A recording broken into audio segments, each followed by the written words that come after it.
Okay, and just a heads up, for 2 weeks from today, we're going to move on and we're going to talk about financing and closing strategies. So if you look at the, if you all heard of the critical path of sales, there's approximately 10 steps as I identified them from when you get into the prospect to buyer process.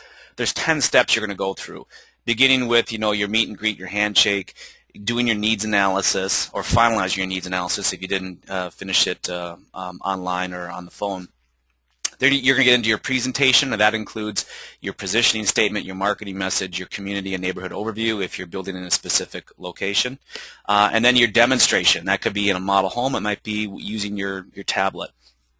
Then we're going to get into getting people to select one, which would be one design and or one home site. Then you're going to have to deal with objections, which is where we're at right now. So objections are really the beginning of the final part of the sales process. And so what I'm going to do is walk you through when they typically pop up, and then we're going to get into some strategies here as they go. I think the first thing that we need to start off with, though, is really defining what an objection is. It's simply a request for more information. That's it. It's simply a request for more information. And I remember when I first got into selling, that when I would hear an objection, I would just cringe. I mean, I had this tingle to go through my body. I'm like, oh man, not another objection. I'm not going to make this sale. But what you come to learn, and probably a lot of you have learned this already, is that if you have a prospect that doesn't object, they're not a prospect. So objections are incredibly valuable. If you don't get them, you're not going to convert them to a buyer. You need to have them. So again, it's simply a request for more information. If you have a prospect that is not requesting more information, they're not a good prospect. You're not going to convert them into a buyer. So let's take a closer look at where objections typically fall. So we're looking at the life cycle stages of Ubix. And so we have the lead to prospect process, which is really the for your online sales counselors out there, that's where that starts. Very seldom do you hear objections in that point in time, because people are really just trying to research and they're trying to narrow down their choices. But when you get into the prospect to buyer, that's where people are really, say, taking their top 2 or 3 choices and they're really trying to get it down to one. So this is where we typically start to hear objections. Now, during this process, we'll normally hear objections in 2 spots. One is right away. So like right when we first meet somebody, we'll get some objections, and those are called minor objections. We'll talk more about those in a second. And then when we get down to asking for the final order, so that could be a plan deposit and or purchase agreement, we're going to get another set of what we call major objections. So we're going to go through and do a couple of fun things today with this workshop, and one of them is going to be where you take and identify your top 6 objections. If you're hearing the same objection over and over again, I'm going to encourage you to incorporate it right into your initial consultation. And we'll go through that strategy. And then we want to be ready, of course, for the other objections that you hear all the time. But when you get really good at objections, you'll immediately identify them. Immediately you'll be ready in how you're going to handle them. So objections to me are very exciting, because if I get an objection, I got a buyer, is what it comes down to. All right, so let's take a look at the prospect to buyer process and where these objections are typically coming up. So if you look at the strategies that I've taught you, is we begin with the lead to prospect conversion process, and what you're doing is you're setting an appointment for your on-site salesperson, or if you are both the online concierge and the on-site salesperson, you're setting an appointment for yourself. And the first thing you should be doing, note to self right here, first thing you should be doing is you should be emailing your send-ahead. Remember, your send-ahead is composed of 3 things. It's got an overview of your initial consultation. It has tips and questions asked, and most importantly, it's got your needs, wants, and wish list in it. So if you are not doing this right now, I'm guaranteeing you that you're probably losing 30% plus of sales because you're not using this process. The send-ahead will actually help you absolutely up front and also down the road when you get to pricing. All of you should have a send-ahead in your link library in Ubix, and it should all be personalized for you as a salesperson with your contact information on it and any questions that you want them to be asking you or any of your competitors. So the send-ahead is the step 1. Then the step 2, of course, we move into the initial consultation, and this is where we normally hear first objections. So this is where we're walking through the model home and somebody says, well, they look up at your 2-story foyer and they say, well, how am I supposed to dust that chandelier? Or the bedrooms are too small, or I don't like the cabinets in the kitchen. That's when your first set of objections are heard. The second set is going to come up when we get to the home site reservation. And because even if your home site reservations are refundable, which they should be, just people still are hesitant to write that check. And so you're going to get a set of objections there. Then pretty much your final objections are going to come when you get to the plan deposit or purchase agreement. And again, if you are a design build, more of a custom builder or a remodeler, the plan deposit is the barometer. I mean, that's where if you're going to get someone to convert them to a buyer, you got to get them into a plan deposit. After that, the purchase agreement is pretty easy. If you're doing more production type stuff, you're not doing a plan deposit, obviously the purchase agreement is that final hurdle. So that's where you can get those final objections. So it's good we understand where these are coming from. And also what I'm going to get into is I'm going to show you the different types that you're going to get and then what you can do to avoid them and also what you can do to answer them and minimize them. So there's a process here with objections. It's called the OAC process. OAC process. So the O stands for the objection. So when you get an objection, you are simply going to let the buyer hear them out. Let them say it. So even if you've heard this objection 25 times and you have the perfect answer, you have to shut up and let them get it out. If you interrupt them, you're really going to piss them off. And then they are probably not going to buy from you. So let them say it. Number two is you're either going to answer it or shelve it, and that's depending on where you are in the sales process. So I'll give you some more tips for that later. And then number three, you're going to close. And when I say close, I'm not saying closing like asking for the plan deposit or purchase agreement. I mean closing for the next step. So if you're in a home site reservation and you get an objection, you're simply going to hear it out, either answer or shelve it, and then you're going to ask again for the home site reservation. Okay, it's as simple as that. Now, some objection tools that I want to talk about here today. Number one is your send ahead, your needs, wants, and wish list. We all get price objections, and the whole point of doing a needs, wants, and wish list for them before the initial consultation, reviewing it at the initial consultation, and then reviewing it again when you get into preliminary pricing is so you can go back and you can say, well, look, we've identified your needs. And remember, needs are things that you are not going to build or not going to remodel your home unless you get. Then you have your wants, the things you want to get, and then you have your wishes. Hey, you're just wondering how much they cost. So when you go ahead and present your preliminary pricing, you're going to structure your pricing to follow their needs, wants, and wishes. So in other words, all the needs should be in the base price. That should be your lump sum. Wants and wishes should be itemized. And so whenever you come back and present your pricing, people always want more than they can afford. So what you're going to do is you're going to come back and present your pricing. The lump sum will be less than their budget because you're not going to include their wants and wishes, but you're going to have their needs in there. Remember, their needs are their hot buttons. They're not going to move. They're not going to build or remodel unless they get their needs. And so you're going to itemize that out. So a send ahead with a needs, wants, and wish list is simply you mitigating price objections. That's all it is. That's all it is, because you know people are going to have to compromise. And there's nothing worse as a salesperson presenting your pricing to somebody when you know their budget is $300, $500, $600, whatever it is, and you're 50 to 80 grand over their budget. There's nothing worse because you're at the defensive and they're immediately thinking, oh, well, I should go to Builder B and see if they're cheaper. So very, very important you're using that send ahead of needs, wants, and wish list. Now, the initial consultation. This is where I'm going to introduce a term called bragging. And bragging typically is what you are going to do with your community and neighborhood overview. Bragging usually comes down to a location objection. So there's a people shop by process of macro to micro. So they're going to shop by process of finding their community they want to live in first, and then narrow it down their neighborhood, and then ultimately their home site. But it's never perfect, right? It's never close enough to work. It's never close enough to the church. It never has the right walking trails. It never has a large enough or small enough home sites. I mean, it's never perfect. So one of the things you're going to have to do is you're going to have to brag about the objections. And so the idea here is let's say you're dealing in an area and it has small yards. Okay? So what are the benefits of having a small yard? Okay, well, less time to mow, less maintenance, lower costs of upkeep, so on and so forth. So you're going to actually brag about the benefits of having a small yard.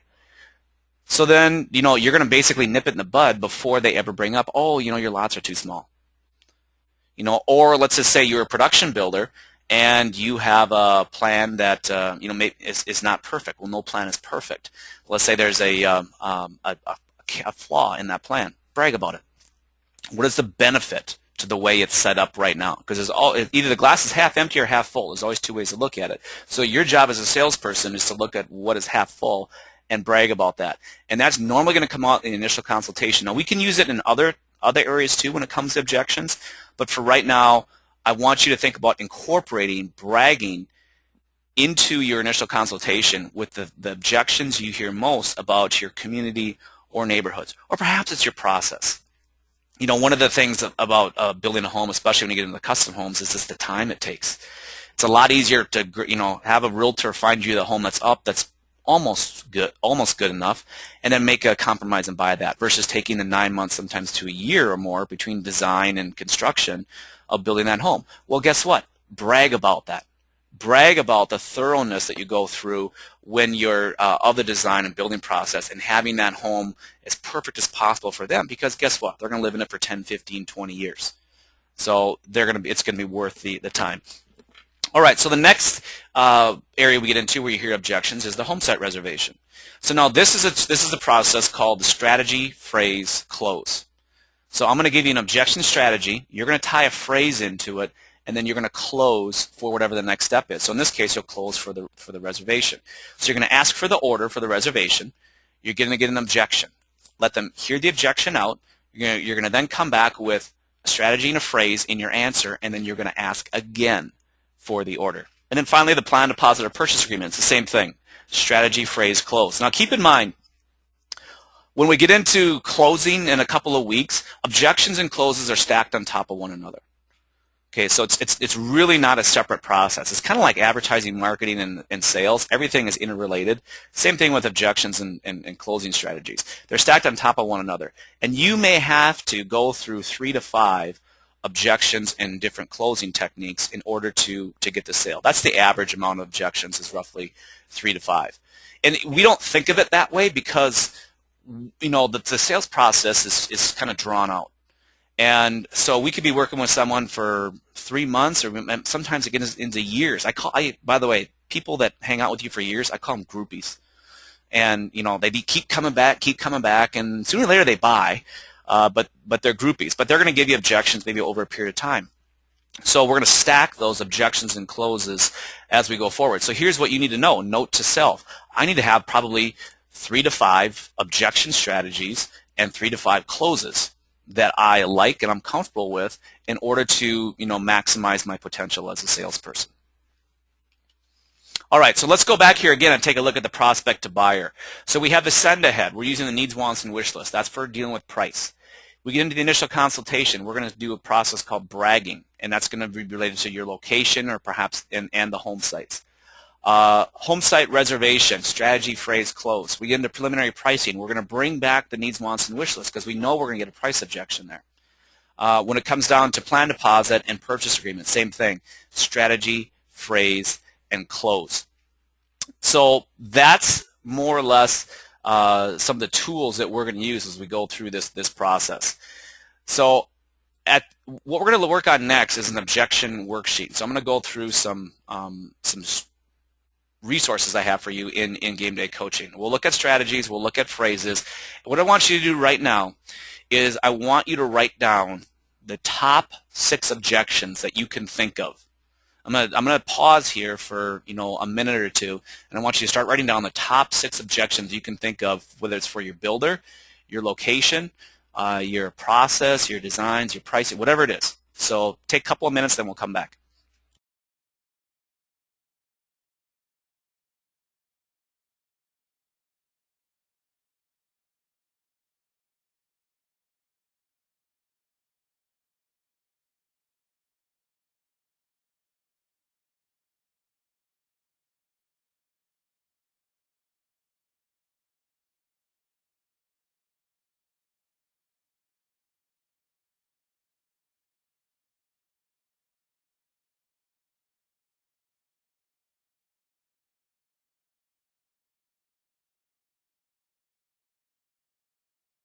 And if any of you want to share those objections, you're writing them down with me, go ahead and type them into the chat box too.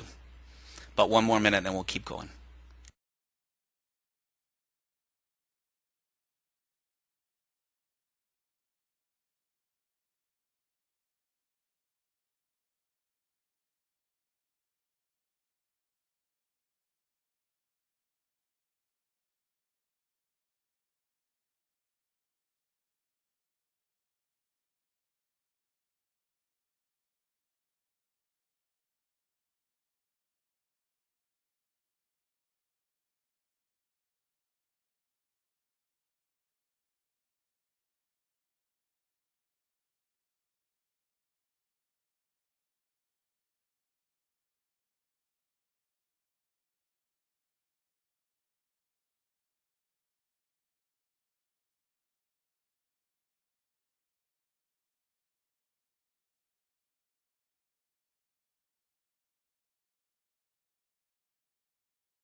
Hopefully you got 6 written down, if not 3 or 4 written down.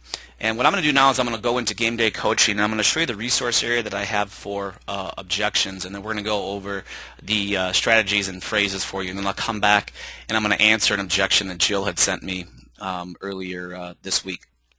So inside game day coaching, I am simply going to go to the closing more sales section, which is right here.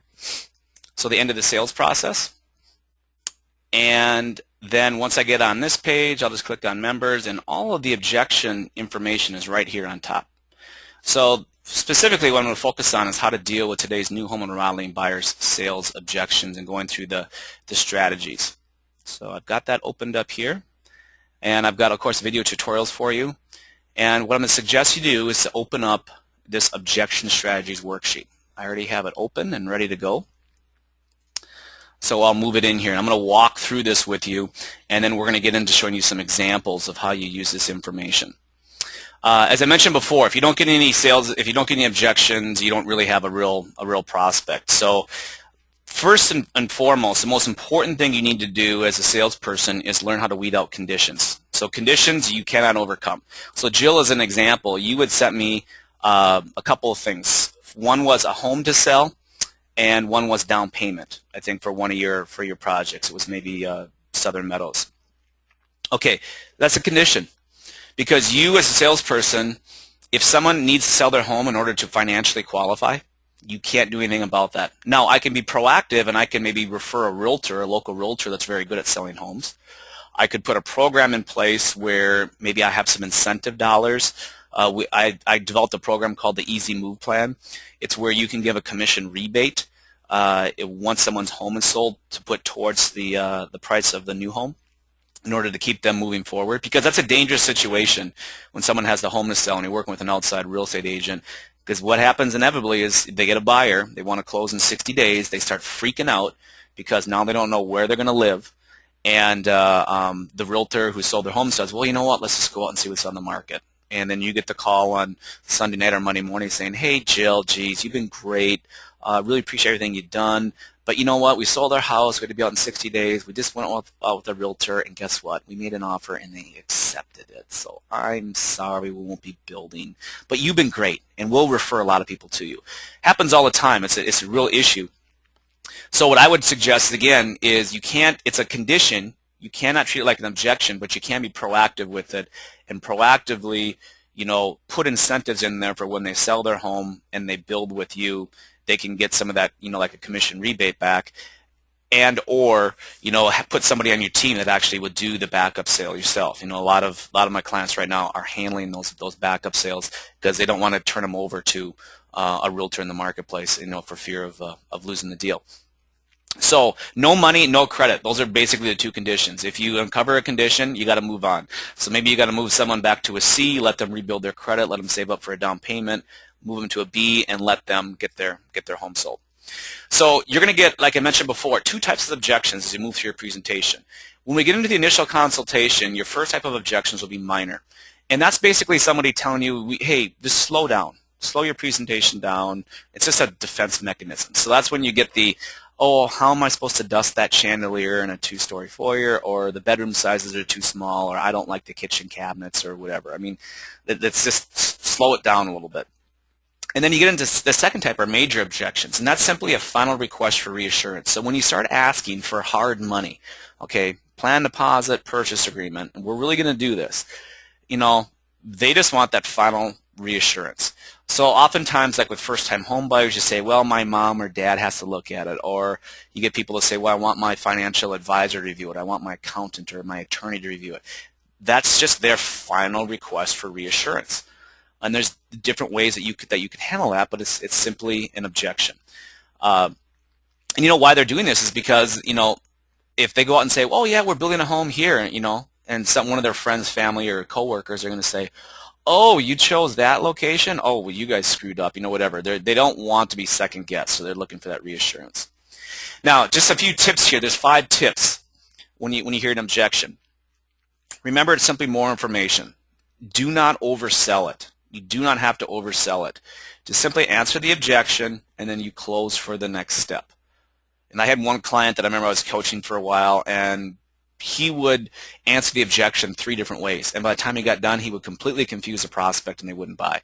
So I had to work with them, you know, really on just giving them one answer, asking for the order, and then shut up. All right, so we're helping people rationalize their decisions. And so one of your jobs as a salesperson is to help people make a choice. And your prospects have 3 choices. All of them have the same amount of choices. They can buy from you, they can buy from somebody else, or they can do nothing. That's it. They got 3 choices. So when you're meeting with them, you're simply helping them make a choice by giving them the information. And then we never take objections at face value, right? We've heard that term, how often buyers are liars, or people tell you one thing and then they do something else. So when you hear an objection, you know, how will I ever be able to dust that? She's not really thinking about dusting that. What she's thinking about is, hey, can you slow down a little bit? This is going kind of fast for me. I need to kind of get my bearings. So what we do is we need to question down. It's called Socratic Questioning, or peeling back a second layer when you get those types of objections. And then finally, as I mentioned before, be prepared for the 3 to 6 most common objections in your neighborhoods and homes. So you should have a list started already. You're going to want to complete that list here before the end of our time together. So 3 to 6 most common objections in your neighborhoods and homes. All right, so the OAC process we talked about. We answer the objection, or excuse me, we get the objection, we answer it or shelve it, and I'll talk about that more in a second, and then we close for the next step. So, you know, again, what I used to always tell people is, hey, as a salesperson, when you hear an objection, just smile and thank them for bringing it up, because you know you are getting closer to a sale, because prospects that don't object are never going to convert to buyers. So let's go through the strategies here. You want to get comfortable, as I mentioned before, you've got to have 3 to 5 objections and closing strategies that you're comfortable with. So I'm going to give you 10, and you need to pick out the ones that you like. And by the way, all of you will be able to download this and print out this guide. So the number 1 strategy, I should say there's 2 strategies in here that I'm going to say that you always need to use. And this is number 1 and number 10, so shelving it. The process of shelving it is just that. You don't answer the objection. So let's just say you're in your initial consultation, you're walking through your model home, or maybe you're looking at pictures on your iPad, and excuse me, and somebody says, oh, the bedrooms are too small, or I don't like white cabinets, or I don't like dark cabinets, or what have you. All you need to say is, oh, thanks so much for bringing that up. Let me make a note of that, and we'll come back to it later. That's it. That's all you need to do. The initial consultation is all about building momentum and getting people emotionally engaged with your offering. That's it. So when you get an objection up front here, just make a note, slow down a little bit. They're just requesting a little bit of a breather, but don't go into a tirade of answering the objection. Now, I will tell you a quick story here about how I failed miserably doing this. I was working for a builder. Builder had multiple different model homes, and one of the model homes that the builder had, my buyer was interested in building that plan. So I met them at the model home. We're walking through the model home. We get into the garage, and Mr. Buyer, Mr. Prospect, starts asking me about, expansion joints in the garage floor. And so me being the, former framer, former carpenter type of person, I go into a tirade on expansion joints in the garage floor. Meanwhile, what happens in there is Mrs. Prospect, so she, listens for a little while. Then, after about 3 minutes, I see her eyes glazing over. I didn't notice this, but this is what happened. Her eyes glazed over. And then after about 8 minutes, she just walked back into the house. And at that point, I realized, like, Rick, you idiot. You are breaking your own cardinal rule. Shelve it. So when you go through a model home demonstration, it's all about creating momentum and emotion. Never deal with an objection at that point. Hey, thanks very much for bringing that up again. Let me make a note of that, and we'll come back to it later. And then you know what? If they bring it up again, you can deal with it. But 9 times out of 10, they'll never bring it up again. So never argue with people when they object. Even if you know they're wrong, you never argue with them. You got to be sensitive to them. Don't attack. And then I like this a lot. This is called Socratic Questioning, but you attempt to lead the guest to answer their own objections through questioning. So if you say it, they're going to doubt it, but when they say it, it's true. So Socratic Questioning is just that. It's where you ask a question to lead your prospect into a specific area. And it works really, really good with closing and objections. Reviewing their history. This is perfect for when you get to a major objection, because then again, they're trying to logically justify moving ahead. They need their final reassurance. So what you do is you go back and you talk about a previous big decision they made. So purchasing a car, purchasing their last home, any sort of a big decision, making a decision to move from, one location to another. Maybe it was a job transfer, that sort of thing. And have them revisit how nervous they were about that, and after they made a decision, all the good that came from it, and say, hey, you know what, right now, I understand, you're kind of in the same spot as you were before, but look at all the good that came from that. Don't you feel that you're going to get a lot of good that comes from this decision as well? So reviewing their history is very powerful. Okay, so putting the shoe on the guest's foot. This is where you simply say, well, you know what, if you were the developer, what would you do?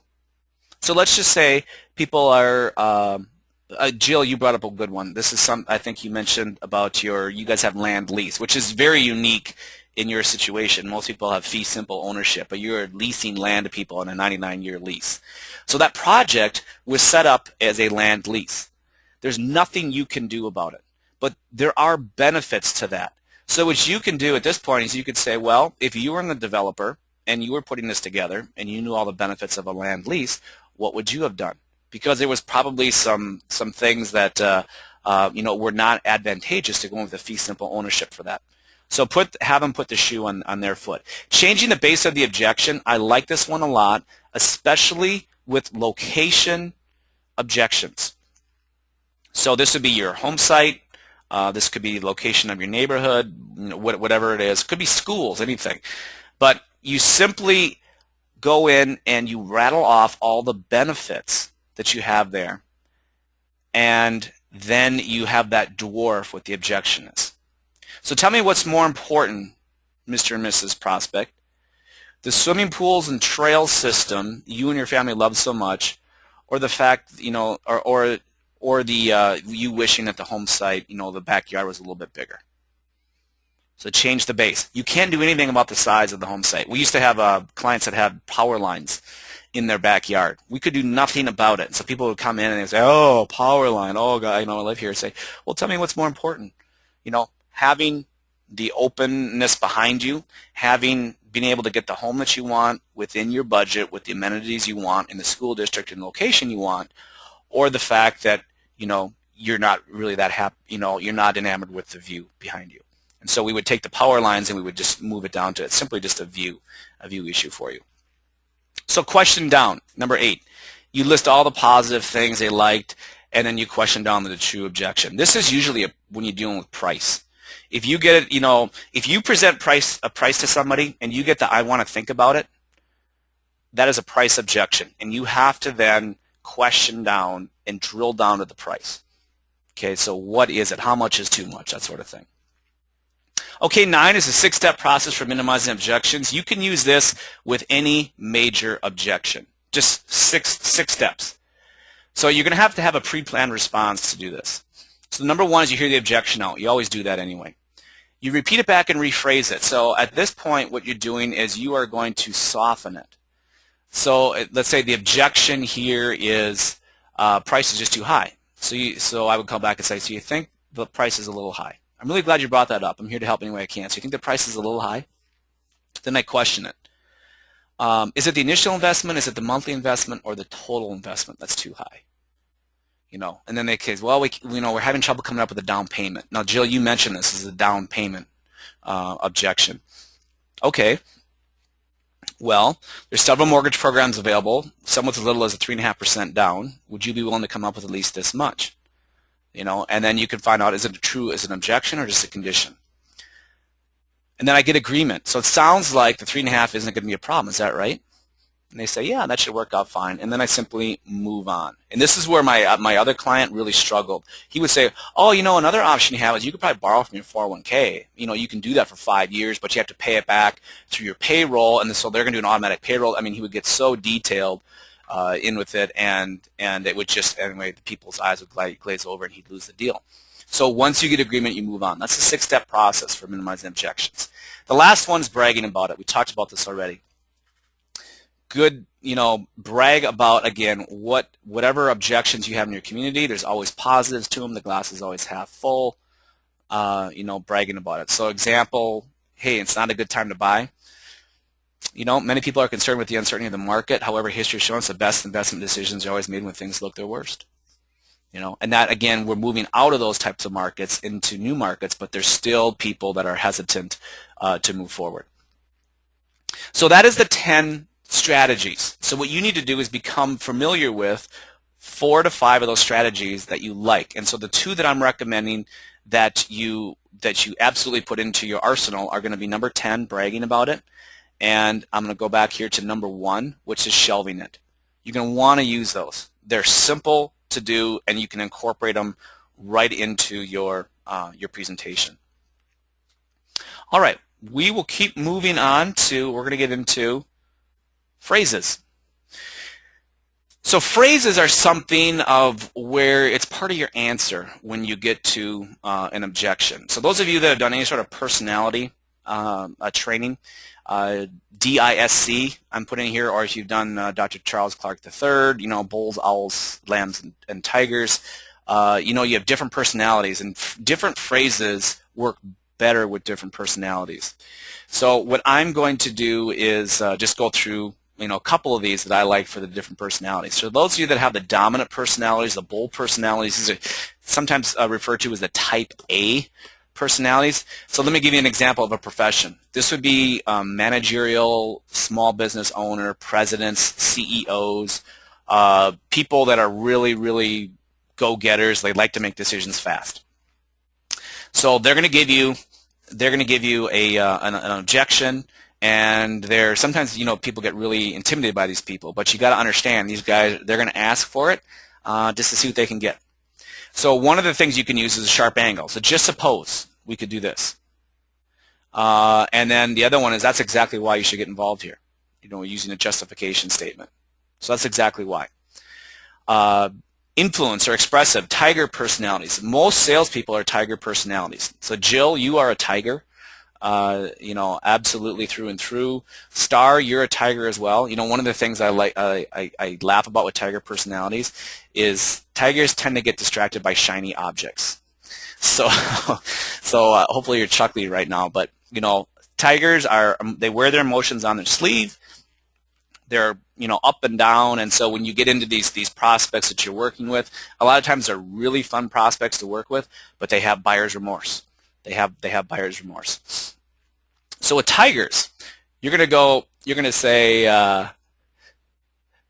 oh, Jill said she's tied, D and I. Okay, well that makes sense. So tigers, anyway, you want to talk about feeling. So I'm curious, Jill, obviously you have a good reason for feeling that way. Would you mind sharing it with me? So feeling, because again, tigers are all about feeling.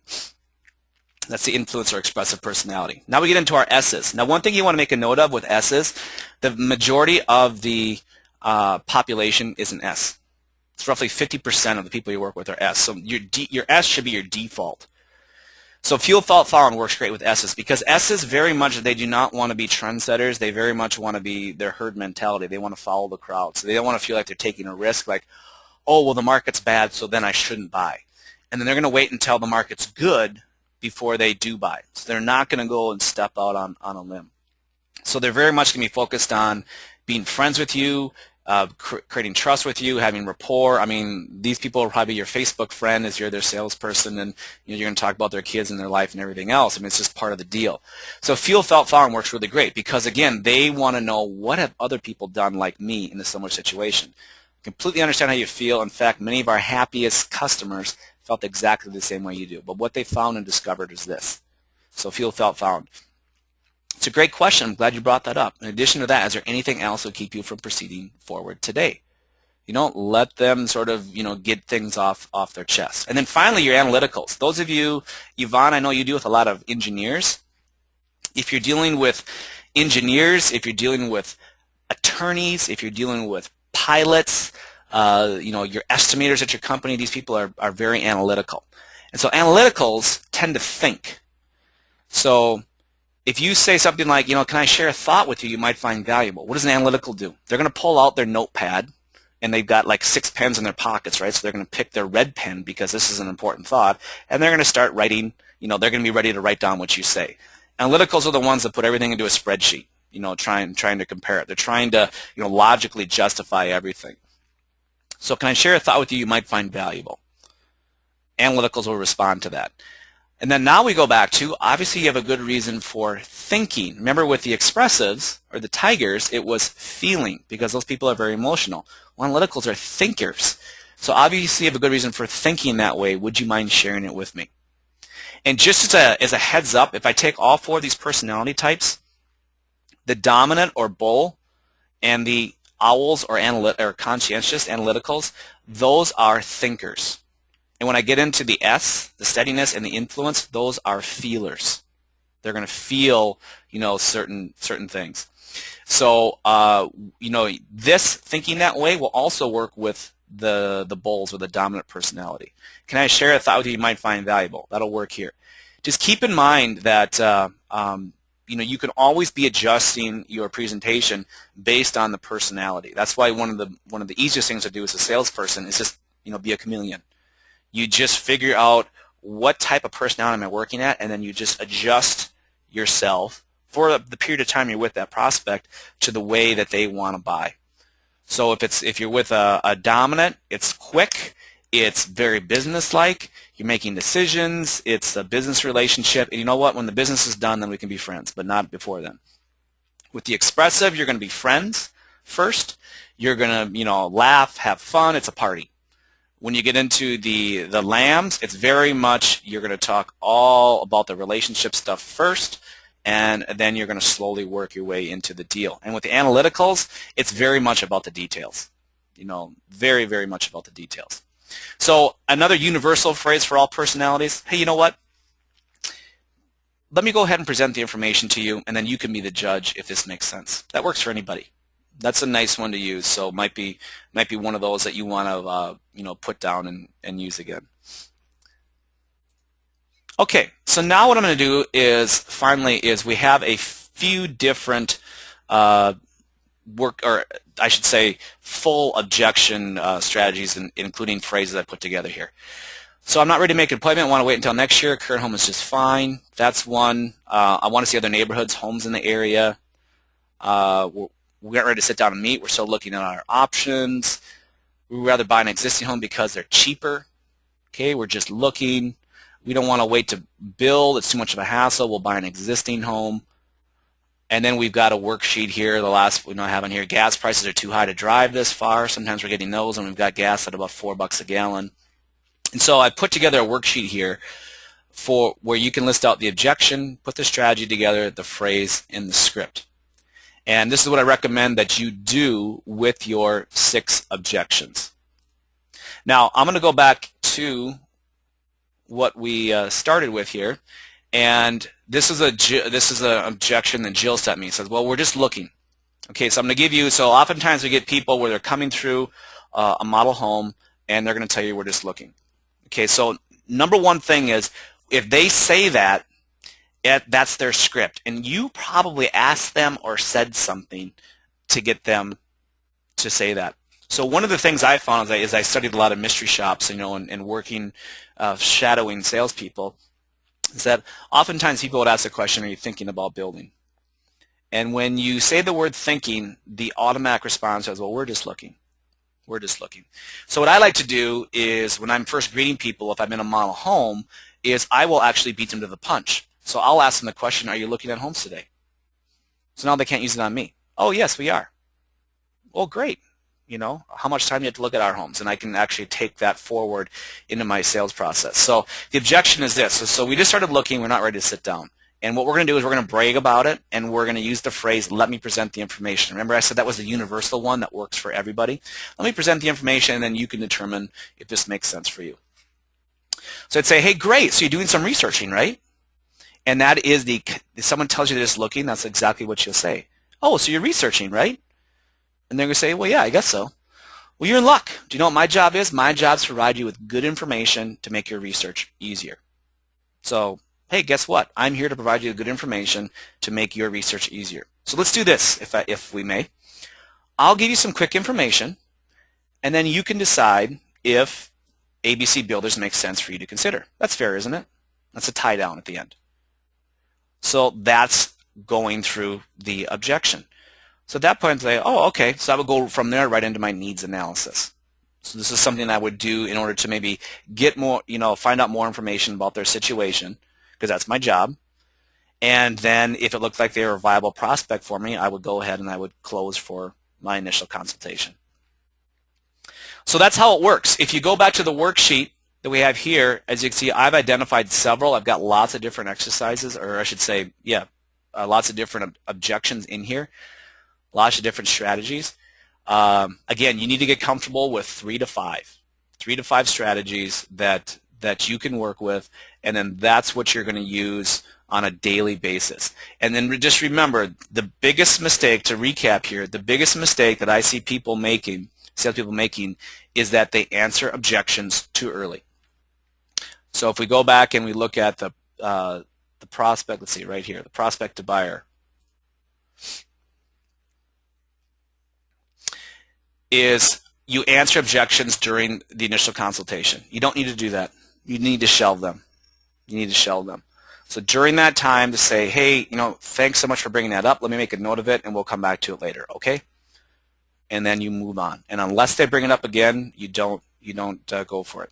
Home site reservation, you got to be ready. And then remember to use that needs, wants, and wish list at the send ahead. So before you go through and do any sort of a demonstration, whether it's in your model home or on your tablet, figure out what's important to them, focus on that, and then when you get to preliminary pricing, you want to structure your pricing via or I should say with their needs, wants, and wish list. So all your lump sum pricing should include their needs.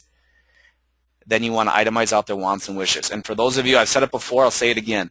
If you are using standard features, get rid of them. Get them out of your model homes, get them off of your websites. Get rid of standard features, and never, ever, ever have a fixed base price. You never have a fixed base price, because when you give someone a fixed base price, you're assuming you know what they want, and you have no idea what they want until you get through and you get into a very detailed, model home demonstration, or you go through preliminary specifications, or you get into conceptual designs and all that good stuff. So if you're making assumptions, either you're making them too high and they're going to walk, you're making them too low, they're going to be disappointed, and the deal is going to blow up. So always start with a range when it comes to preliminary pricing. You never get into giving them full pricing where you're narrowing it down until you get into a plan deposit or at a very, very minimum a home site reservation. You got to get paid to price. That is it for today. I will, any final questions on anything that we have gone through? Go ahead and type them in now or raise your hand. Otherwise, I'm going to be sending out a copy of this recording, and I'll put it into the resource area here for the premium clients.